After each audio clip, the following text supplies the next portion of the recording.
अस्सलाम वालेकुम प्यारे नाज़रीन। आज का टॉपिक बहुत अहम है और ये बहुत आम पाया जाने वाला टॉपिक है। इसको एक मर्ज़ भी कहा जा सकता है। तो आज का जो टॉपिक है उसका नाम है डिप्रेशन। हम इसके बारे में कुछ अहम मालूमात आपसे शेयर करने जा रहे हैं। तो चलते हैं आज के टॉपिक की तरफ। डिप्रेशन एक ऐसी बीमारी है जिसका जो शिकार अफराद होते हैं। डिप्रेशन महज दिमाग तक महदूद रहने वाला मर्ज़ नहीं, बल्कि इसके नतीजे में जिस्म भी मुतासिर होता है। कुछ ग़िज़ाओं का इस्तेमाल करके आप इससे निजात हासिल कर सकते हैं। माजी में की गई एक तहकीक के मुताबिक सेहत के लिए मुफीद ग़िज़ाओं का इस्तेमाल से डिप्रेशन के शिकार अफराद में बीमारी की अलामात की शिद्दत में कमी आती है।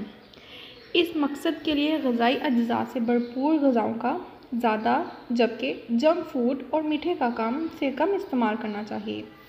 तहकीक में बताया गया है कि डिप्रेशन का शिकार अफराद अपनी ग़िज़ा से इस बीमारी की अलामत को कंट्रोल कर सकते हैं।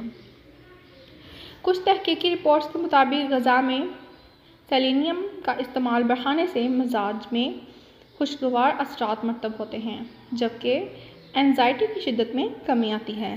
ये जो सालम अनाज से सी फूड और कलेजी में पाया जाता है, जबकि इसके सप्लीमेंट्स भी दस्तयाब हैं। इसके अलावा मछली, कलेजी, अंडों और दूध का भी इस्तेमाल करें, जबकि फलों, सब्जियों और पर मुश्तमिल ग़िज़ा में एंटीऑक्सीडेंट्स की मिक़दार बहुत ज़्यादा होती है और इससे डिप्रेशन की अलामात से निजात भी मिलती है। इस तरह फोलिक एसिड के हसूल के लिए सब्ज़ पत्तों वाली सब्जियां, जूस, दूध, अंडे से बनी मस्तनूआत और सालम अनाज का इस्तेमाल करना चाहिए, जिससे हमें काफ़ी हद तक डिप्रेशन से आराम मिल सकता है। और सबसे बेहतरीन हल, आप डिप्रेशन के लिए ज़्यादा से ज़्यादा दुरूद पाक भी पढ़ें।